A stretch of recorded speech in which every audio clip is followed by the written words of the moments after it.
वालेकुम। मसलाम।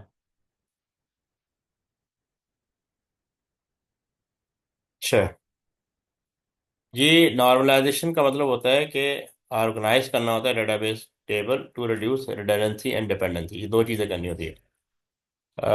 जो हम डेटाबेस जब बनाते हैं तो बेसिकली एक फॉर्म होता है जिसको हमने ऑर्गेनाइज करना होता है इनटू टेबल्स। यानी सिंगल टेबल को मल्टीपल टेबल में कन्वर्ट करना होता है, आप यूँ समझ रहे हैं। तो नॉर्मलाइज करना होता है, यानी नॉर्मली डेटाबेस तो अननॉर्मलाइज होता है ना। डेटाबेस आपका अननॉर्मलाइज होता है। अननॉर्मलाइज का मतलब होता है कि इसको आप समझे फ्लैट फाइल की तरह होता है कि उसमें रिडंडेंसी भी आ रही होती है और डिपेंडेंसी भी आ रही होती है। तो इन चीज़ों को हमने रिमूव करना होता है। इसका पर्पस क्या होता है? Improve data integrity and efficiency. ज़ाहिर डिपेंडेंसी जितनी खत्म हो जाएगी एफिशिएंसी इंक्रीज हो जाएगी, और रिडंडेंसी जितनी कम होगी इंटीग्रिटी बेटर हो जाएगी। नॉर्मल फॉर्म क्या होता है? 1NF टू 5NF होता है, लेकिन आपके कोर्स में 1NF टू 3NF दिया हुआ है। अच्छा, इंश्योर एटॉमिक वैल्यूज, यानी वैल्यूज को हम इतना ब्रेक डाउन कर देते हैं तो एटॉमिक हो जाए। एटॉमिक का मतलब है कि फर्दर ब्रेक डाउन ना कर सकें। Remove partial and transitive dependency, ठीक है। और remove partial and transitive dependency, जो भी डिपेंडेंसी होती है एक फील्ड की दूसरे फील्ड के ऊपर, वो खत्म कर देते हैं। Split data into related table, तो यानी पूरा एक फॉर्म होता है या सिंगल टेबल जो होता है उसको मल्टीपल टेबल में विद रिलेटेड टेबल कन्वर्ट कर देते हैं। आउटकम क्या आता है? कंसिस्टेंट नॉन रिडंडेंट डेटा आपके सामने आ जाता है। अभी एग्जांपल लेके चलते हैं, यहाँ पे दिया हुआ है। जैसे दिया हुआ द फर्स्ट, हम करेंगे 1NF 2NF और 3NF। तो कह रहा है the first NF is a database normalization rule that required each column in a table to contain only atomic indivisible values। यानी आप अपने टेबल को इस तरह कन्वर्ट करें कि जो कह रहे हैं each column in a table to contain only atomic indivisible value, and there should be no repeating groups or arrays of data within a single column। तो सिंगल कॉलम के अंदर रिपीटिंग ग्रुप्स नहीं होने। जैसे ये देखो ना, यहाँ पे मैथ आ रहा है, फिजिक्स आ रहा है, केमिस्ट्री आ रहा है एक ही कोर्स के अंदर। अब ये एलिस लेने पिक किए, स्टूडेंट नेम एलिस है और बंदी रोबन है, तो यहाँ पे कंफ्यूजन हो जाएगी, ठीक है। क्योंकि इसी तरह हिस्ट्री है, इंग्लिश है, बायोलॉजी है। तो इसका मतलब ये कोर्स जो है टोटली डिपेंड कर रहा है स्टूडेंट नेम पर, और स्टूडेंट नेम डिपेंड कर रहा है स्टूडेंट आईडी की। तो अब कुछ 10 सब्जेक्ट लेगा तो भी इशू आएगा। अब कह रहे हैं in this table the courses column violate 1NF because it contain list of courses for each student which is not atomic. ठीक है ना, मल्टीपल वैल्यूज आ रही है। To bring this table into 1NF, you would split the courses column into a separate table and establish a relationship between the two table। ठीक है ना, यानी course का एक अलग टेबल बन जाएगा और उसको लिंक कर देंगे स्टूडेंट के टेबल से यूजिंग कोर्स आईडी। तो एटमिक करना होता है, हमने इसको क्या करना होता है? एटमिक। अभी ये नॉन एटमिक है। ठीक है, यहाँ तक क्लियर है? यस। अच्छा, अब हमने क्या किया? हमने दो टेबल, यानी एक टेबल को दो टेबल में कन्वर्ट कर दिया।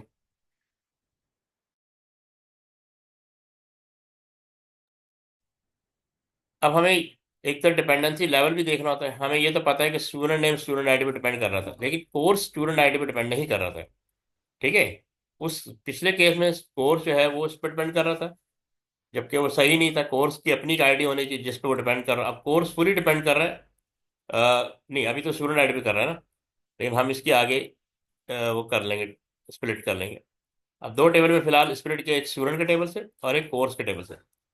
अब कह रहा है now each column in both table contain only atomic values and there are no repeating groups adhering to 1NF rule. तो अभी फिलहाल 1NF रूल बन गया है यहाँ पे कि हमने रिपीटिंग ग्रुप्स को खत्म कर दिया। अब आ जाएगा सेकंड NF। अब कह रहा है कि the second NF is a database normalization rule that build on the first normal form and add an additional requirement to assist 2NF, a table must meet the following condition। अब ये दो तीन condition है। एक तो ये है, it must already be in 1NF। 1NF आप कर चुके हो, meaning each column contain atomic values and there are no repeating groups. एक तो ये हो गया। Second, it must ensure that non key attribute, non key attribute जैसे author name non key attribute है, book title non key attribute है। Non key attribute, attribute that are not part of the primary key are functionally dependent on the entire primary की।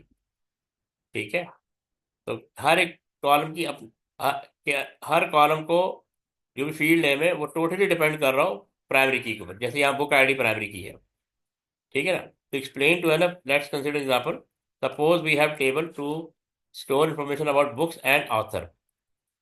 तो यहाँ पे देखिए, book जो है बुक आईडी पे डिपेंड कर रहा है, और ऑथर नेम ऑथर आईडी पे डिपेंड कर रहा है, लेकिन ये एक ही टेबल में आ रहे हैं।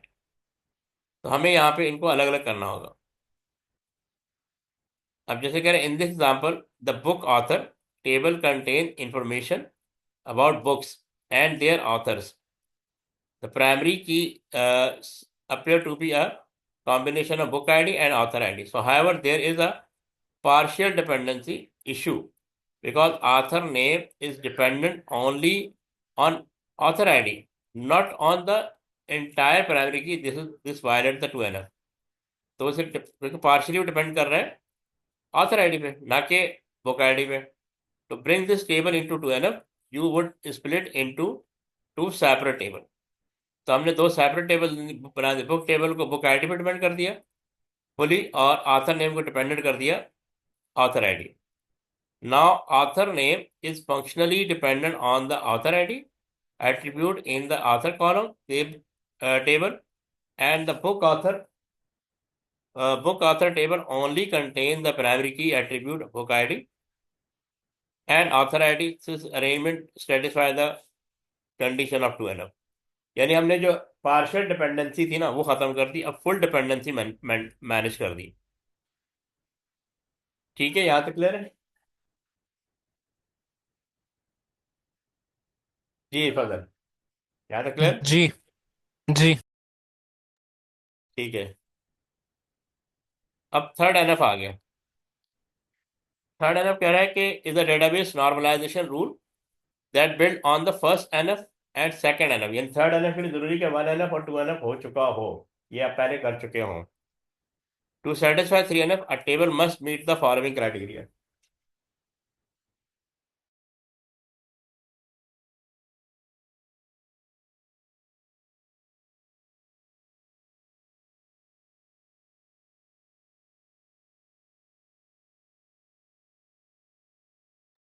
ओके, अब ये कह रहा है it must already be in 1NF, meaning each column contain atomic values and there are no repeating group। ये हो गया। It must be in 2NF, meaning it should ensure that non-key attribute are functionally dependent on the entire primary key। तो हमने पिछली slide में देखा था कि हमने जो पार्शियल डिपेंडेंसी खत्म कर दिया था, हमने इंटायर डिपेंडेंसी को मैनेज कर दिया फील्ड्स को, यानी ऑथर को ऑथर आइड पे के साथ लिंक कर दिया। अब कह रहा है it should eliminate transitive dependency which mean that non key attribute should not depend on other non key attribute. तो 3NF में ये इंपॉर्टेंट है कि कोई भी नॉन की एट्रीब्यूट किसी और नॉन की एट्रीब्यूट पर डिपेंड ना करता हो। To explain 3NF, let's consider example. Suppose we have a table to store information about student, their courses, and the instructor of those courses. अच्छा, अब यहाँ पे एक टेबल दिया हुआ है स्टूडेंट कोर्स टेबल के नाम से ना। स्टूडेंट आईडी है, स्टूडेंट नेम है, कोर्स आईडी है, कोर्स नेम है, इंस्ट्रक्टर आईडी, इंस्ट्रक्टर है। अब इसका मतलब ये इस पर डिपेंड कर रहा है, ये इस पर डिपेंड कर रहा है, और ये इस पर डिपेंड कर रहा है। तो in the table there are transitive dependency. The instructor name depend on instructor ID, which is the primary key for instructor. The course name depend on the course ID, which is the primary key for courses. The instructor ID depend on the course ID, which is not a primary key। ठीक है, वो कह रहे हैं the instructor ID depend on course ID, which is not a primary key। To bring this table into 3NF,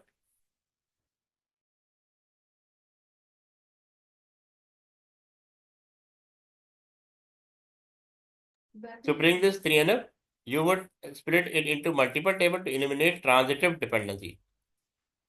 यानी non key attribute किसी और non key attribute पर डिपेंड ना करता हो। हमने पहले तो स्प्लिट कर दिया। स्टूडेंट नेम डिपेंड करेगा स्टूडेंट आईडी पे, कोर्स नेम कोर्स टेबल बना दिया, कोर्स नेम डिपेंड करेगा कोर्स आईडी पे, और इंस्ट्रक्टर नेम डिपेंड करेगा इंस्ट्रक्टर आईडी। अब इनको आपस में लिंक कर देंगे। अब जैसे कह रहे हैं स्टूडेंट कोर्स इनरोलमेंट टेबल। अब हमने स्टूडेंट आईडी स्टूडेंट के टेबल से पिक की, क्योंकि स्टूडेंट कैन टेक मैनी को one student can take many courses. ठीक है। और तो स्टूडेंट आईडी और कोर्स आईडी को हमने थर्ड टेबल से लिंक किया। ठीक है, स्टूडेंट आईडी और कोर्स आईडी को हमने एक थर्ड टेबल में ट्रांसफर किया। ना each table in a third 3 because all non key attribute dependent only on the primary की for their respective table and there are no transitive dependency between non key attribute. तो कोई भी non key attribute किसी और non key attribute पर depend नहीं कर रहा। ठीक है। अब यहाँ पे ही पढ़ लें व्हाट इज नॉर्मलाइजेशन डेटाबेस, ये डिस्क्रिप्शन दी हुई है, इसको जरा पढ़ लें।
हाँ, अभी पढ़ लिया आपने?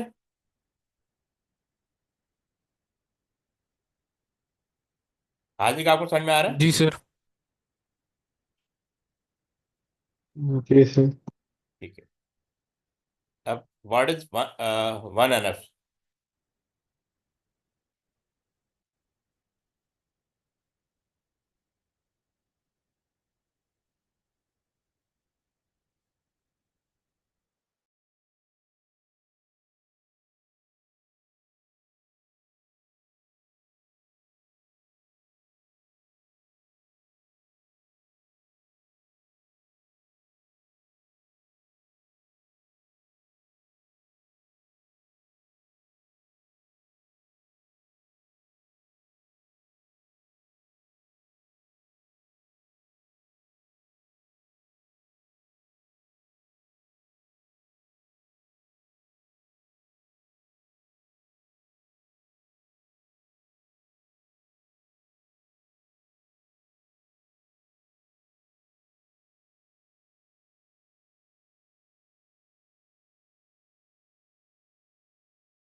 जी, पढ़ लिया आपने? ओके। फैजल, आपको समझ में आ गया? पढ़ लिया आपने? पढ़ रहा हूँ सर। ठीक है।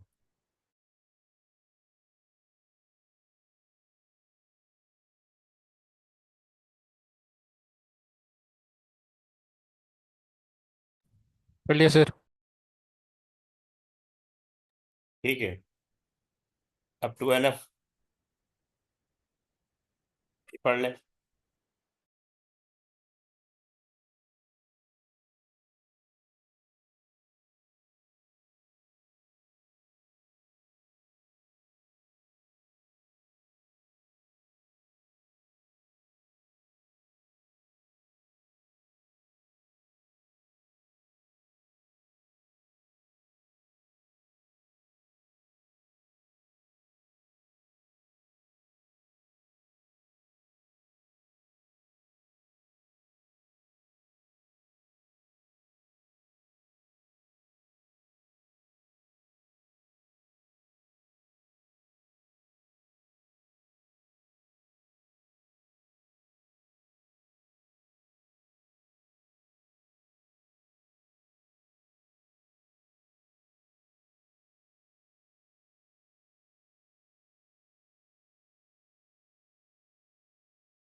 जी, पढ़ लिया आपने?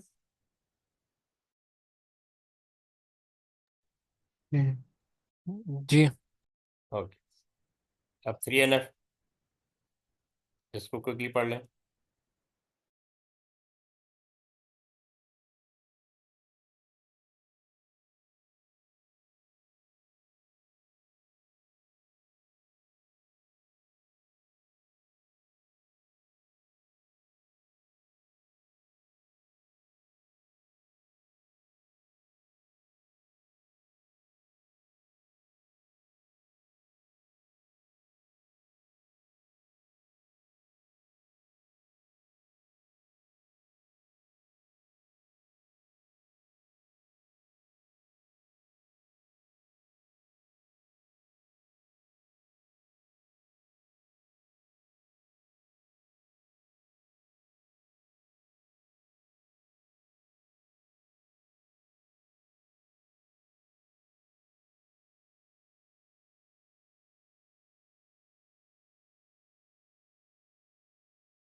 हाँ, इसको राइट कर लेंगे आप लोग। जूम चैट पे राइट करें। जी सर।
हाँ भी हो जाएगा।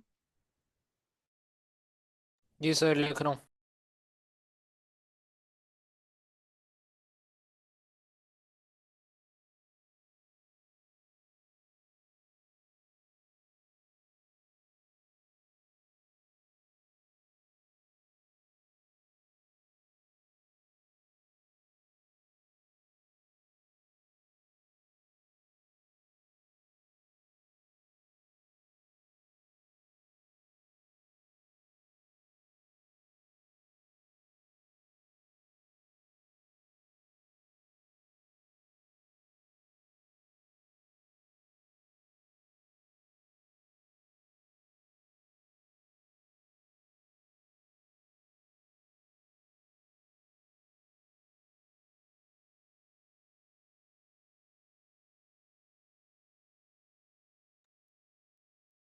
चलो हम इसको देख लेते हैं। सर मैं लिख रहा था लेकिन ओके ठीक ठीक। है। ठीक। इसको देख लेते हैं, ये देखो। वन एन एफ क्या है? नो रिपीटिंग ग्रुप और रिपीटिंग एट्रीब्यूट इसमें होता है। सेकंड एन एफ क्या है? All attribute must be fully dependent on the composite primary key, no partial dependency, इसको रिमूव कर देते हैं। थर्ड एन एफ क्या है? All attribute must be fully dependent on the primary key and no other attribute, no non key dependency और no transitive dependency, बस ये है।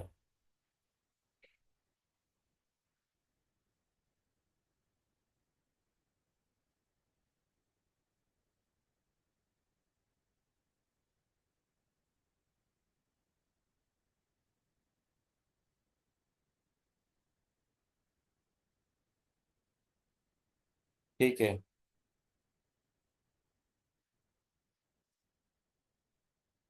अब ये कह रहे हैं database normalise and is in third NF.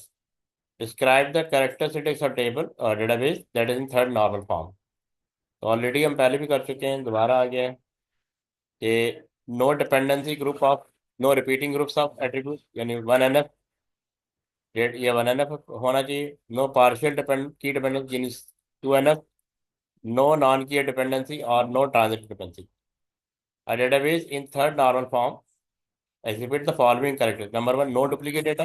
In a 3NF database, data dependency is minimized. Each piece of data is stored in only one place, which reduces the chances of inconsistency and saves storage space. Second, elimination of transitive dependency. 3NF ensures that non-key attribute depend only on the key attribute, not on other non-key attributes. So in other words, it eliminates transitive dependency, where the value of one attribute determines the value of another attribute. Key identification क्या है? Every table in a third NF database has a primary key that uniquely identify each record. हर table में primary key होनी चाहिए। This primary key can consist of one or more attribute that collectively provide uniqueness. यानी इसमें आप composite key भी बता सकते हैं, यानी हो सकती है। अच्छा, अब ये डेटाबेस दिया हुआ है, relation database garden has the following table. Owner के नाम से टेबल है। अब ये एक फील्ड है, owner ID, first name, telephone, tree ID और ट्री पोजीशन। जो अंडरलाइन होता है उसका मतलब प्राइमरी की है। ये क्या है? Primary key. ट्री की प्राइमरी की ट्री आईडी है, साइंटिफिक नेम है, मैक्सिमम हाइट है, फास्ट ग्रोइंग है। तो the database not in third normal form. Explain how the database can be normalized to 3NF। तो हमने देखना है कि कौन सी फील्ड किस पे डिपेंड कर रहा है। जैसे ट्री आईडी जो है वो ट्रांजिटिव में आ रही है ना, ट्री ट्री पोजीशन इस पे डिपेंड कर रही है, तो ट्री आईडी इस पे डिपेंड कर रही है। तो ये चीज़ हमें यहाँ पे देखनी पड़ेगी। ट्री आईडी, इसका मतलब ट्री आईडी या फॉरेन की थी या प्राइमरी की थी या फॉरेन की आएगी। तो इसमें दो टेबल से मजीद टेबल निकालने होंगे। अब जैसे यहाँ कह रहा है removing the many to many relationship between owner and the tree, यानी इन दोनों के दरमियान मैनी टू मैनी रिलेशनशिप है, by removing tree ID and tree position from the owner table. तो एक अलग टेबल बन जाएगा। And creating a linking table between owner and tree that contain owner ID, tree ID and tree position. Composite primary key of the linking table should be honor id and tree id, or insert a named new primary key in the linking table. Solution 2 क्या है? Removing the many to many between honor and the tree, move tree position into tree table, put honor id in tree table. So create a new table with suitable name for the species of tree, so containing scientific name, maximum height and fast growing, with scientific name as primary key or another suitable primary key. तो ये इस तरह आपको करना होगा। अब जैसे यहाँ पे स्टेप दिया हमें, to normalise database to third normal form, follow the step. Identify functional dependency, define primary key, eliminate partial dependency by decomposing table, further break down कर लें। Eliminate transitive dependency by creating new table. ठीक है। Remove calculated attributes, review and revise relationship using foreign key, verify compliance with 3NF, repeat the process if needed, ensure each table has a primary key and non-key attribute depend only on the primary key. Normalization is iterative and steps may vary based on the database characteristic. ये कुछ इस तरह का हो सकता है। अब ये ज्वाइन कर लें। चले फजल, आप ज्वाइन कर लें। कंप्यूटर पे कर सकते, कंप्यूटर पे कर लें। हो गया। हो गया। मैं 1 मिनट कर रहा हूँ। There are no repeating groups of attributes. There are no partial dependencies. सही है।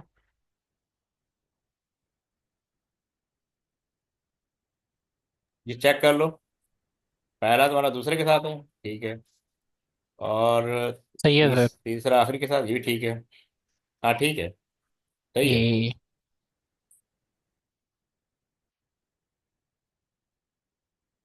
ये देख लो।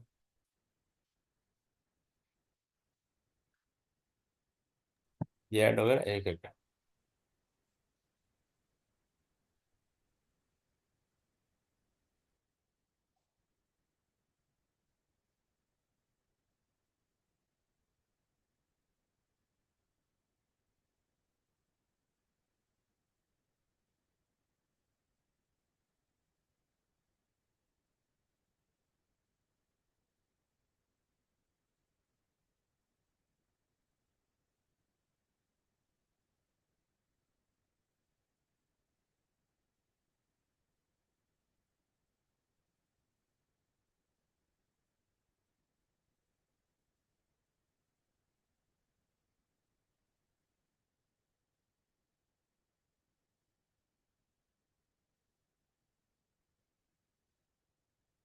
कल हमने यहाँ तक कर लिया था ना।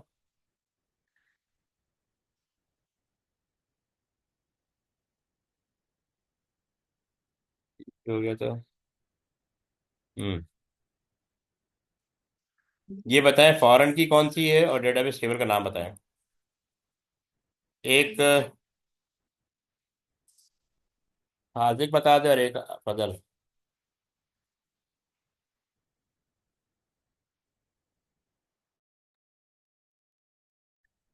1 मिनट।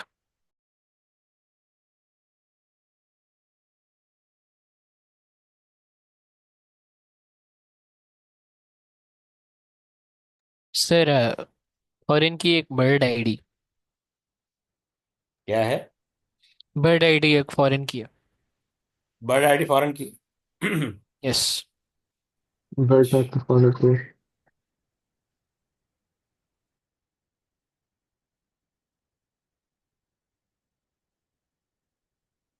सर बर्ड आईडी और पर्सन आईडी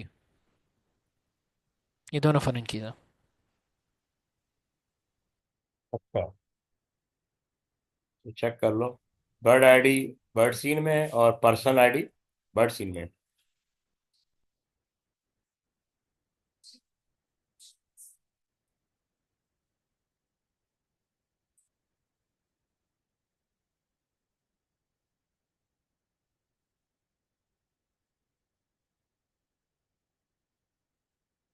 ओके, नेक्स्ट देखते हैं। ये एसक्यू लिखना है। जेरा type is only support these जेरा टाइप। हाँ, टेबल कैसे क्रिएट करना है?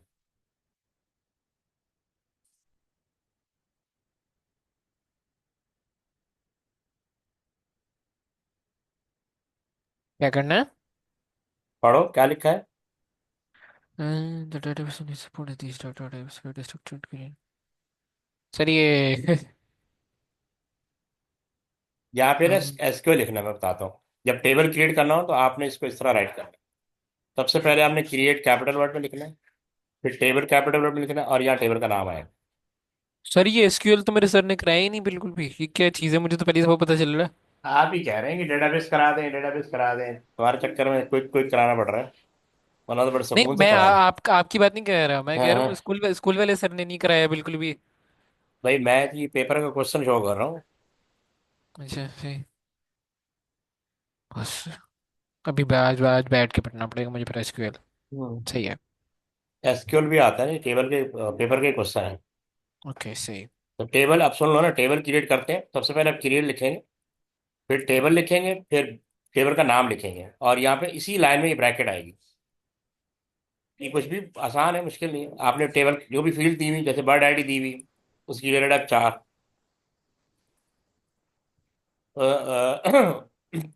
क्या नाम है, उसकी रेड 4 क्यों ली और नंबर ऑफ कैरेक्टर 4 क्यों लिए? क्योंकि देखो बर्ड आईडी में 4 कैरेक्टर आ रहे हैं। सही है, तो हमने उसकी लेंथ डिफाइन कर दी। तो और प्लस हमने कहा ये नॉट नल, यानी एक तरह से ये प्राइमरी की होगी ना, इसलिए शुरू में नॉट नल बता दी। फिर कॉमा आएगा, नेक्स्ट फील्ड नेम वार चार, यहाँ पे टेक्स्ट या स्ट्रिंग नहीं लिखते, वार चार लिखते हैं, वार चार ब्रैकेट में नंबर ऑफ कैरेक्टर लिख देंगे। ये ना भी लिखो तो कोई मसला नहीं है। साइज फील्ड का नाम और इसकी डेटा टाइप वार चार, यहाँ पे 6 कैरेक्टर ले लियो, वो टेबल से देख के आप लिख सकते हैं। कॉमा डाला, प्राइमरी की लिखेंगे, ब्रैकेट के अंदर प्राइमरी की का नाम लिखेंगे यानी बर्ड आईडी। यहाँ पे ब्रैकेट क्लोज करोगे नेक्स्ट लाइन में और सेमी कॉलन के साथ। ये चीज देख लो।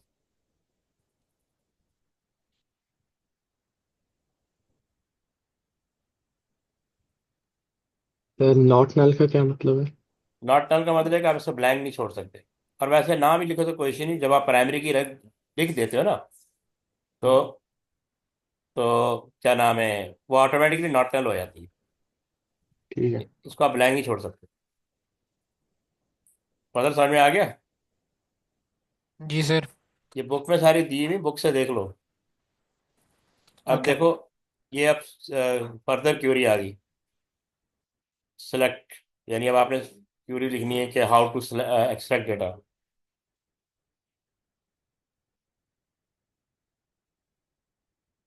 तो बर्ड टाइप टेबल है, बर्ड आईडी नेम और साइज इसकी फील्ड है। बर्ड सीन टेबल है, सीन आईडी बर्ड आईडी, देखो यहाँ बर्ड आईडी अगर प्राइमरी की है तो यहाँ फॉरेन की हो जाएगी, date location person ID. Person के टेबल में person ID first name last name email address आ गया, ठीक है। तो अब ये यानी बर्ड सीन जो है ना, ये लिंक टेबल है, ये एक तरह से लिंक टेबल है। यानी बर्ड और पर्सन के दरमियान मैनी टू मैनी रिलेशनशिप है, इसीलिए थर्ड टेबल बनाया गया। Complete the SQL script to return the number of birds, to return the number of bird of each size seen by person with the ID of J_23। तो इन्होंने कुछ तो इन्होंने लिख के दे दिया, बाकी हमें फिल करना है। यानी सिलेक्ट से स्टार्ट होगा, bird type bird underscore type dot size comma, यहाँ क्या आएगा ये बताना है, एस नंबर ऑफ बर्ड्स, ठीक है। ओके, उसके बाद फ्रॉम बर्ड टाइप यहाँ क्या आएगा ये बताना है, वेयर ये क्राइटेरिया ये क्राइटेरिया रो है, यहाँ पे कंडीशन बताते हैं। और एंड फर्दर बताना है इसको, यहाँ पे मैच करना है यानी प्राइमरी की और फॉरेन की।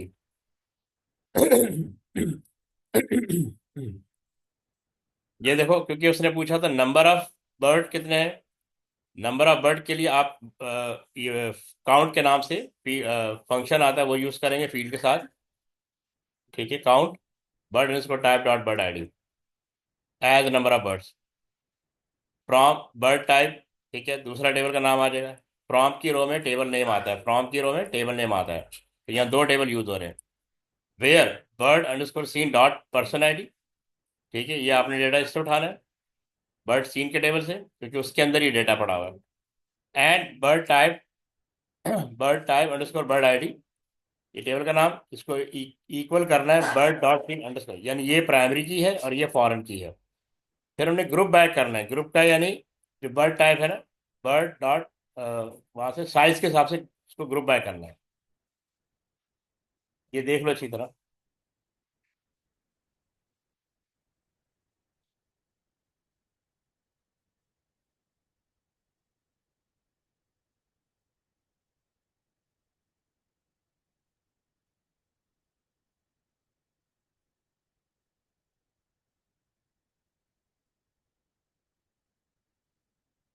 हाँ भी समझ आ गया। जी।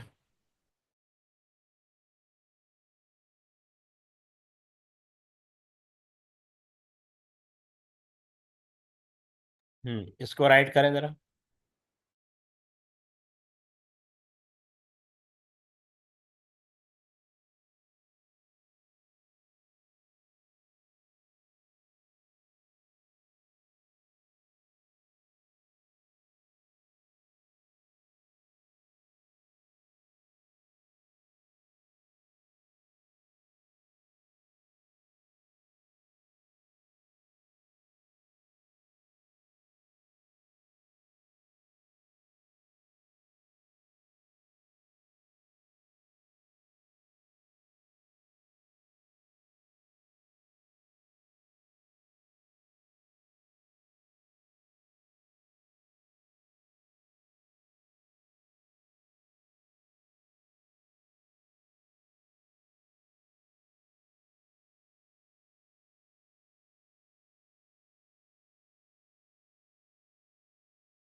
हाँ, ये राइट कर लिया। लिख लो।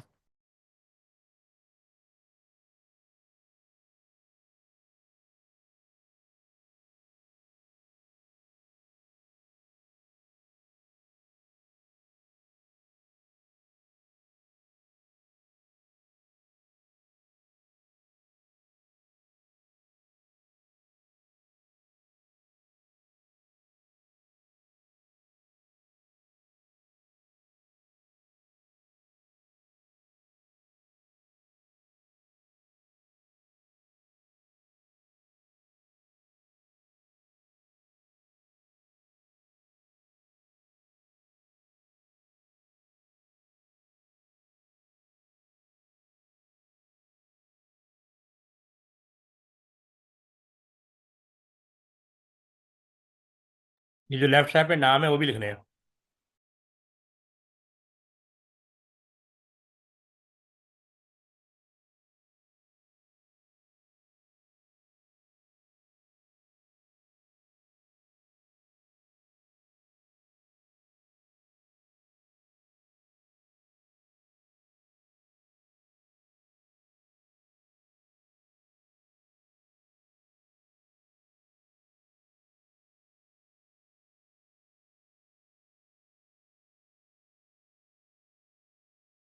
हाँ भी आगे बढ़े, ये देख लें।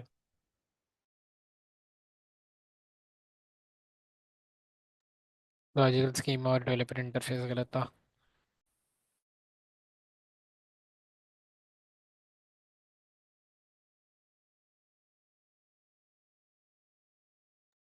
ठीक है। समझ आगे।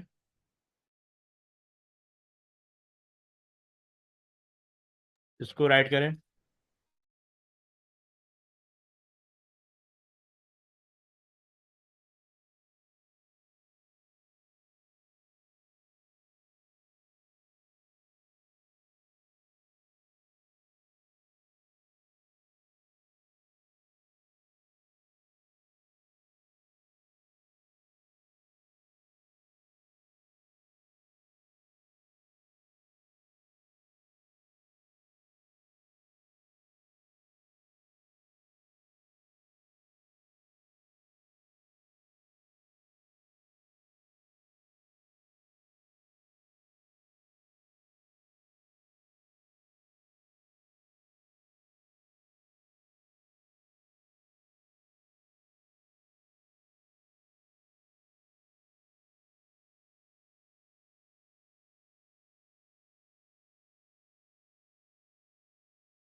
जी हाँ, एक आपने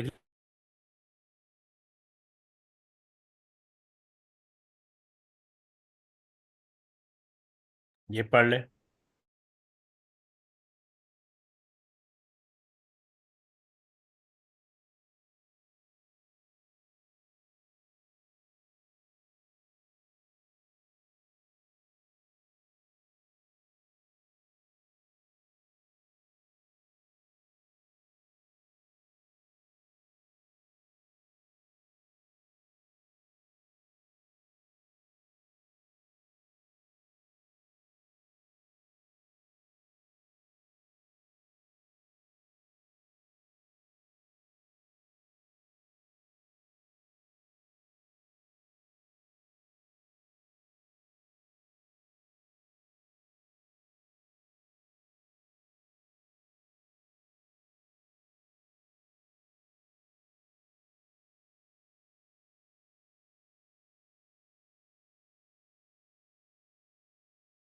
ठीक है।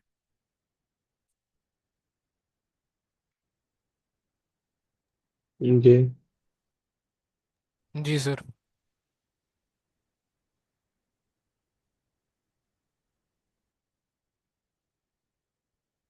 ये पढ़ ले।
जी फजल आप भेज रहे हैं। जी।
वैलिडेशन रूल में ये आता है ना, presence check to make sure that data level is enter, lookup, length check, type check, ये पढ़ रहा है।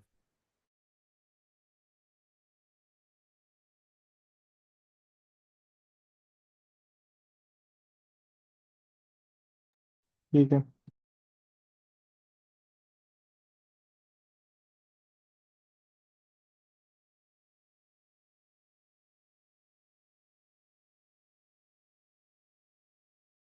ये हो जाएगी।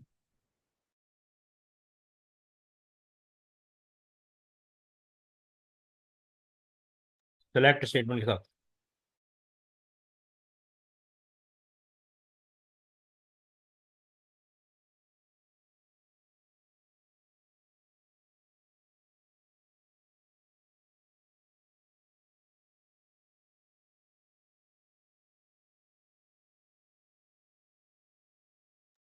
फिर ये हमने कब पढ़ा था?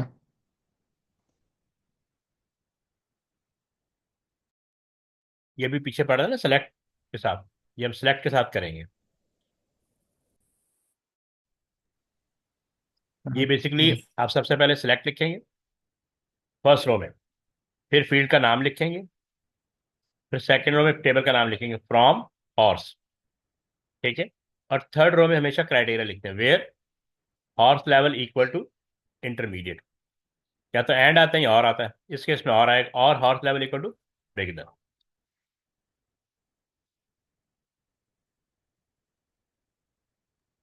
ठीक है। ठीक है। ये फजल समझ में आ गया आपको? जी। अब हो जाएगा कुछ ना कुछ। इंशाल्लाह। काफी है आज के लिए। जी सर। ओके, अल्लाह हाफिज। अल्लाह हाफिज़। हम्म। अल्लाह हाफिज।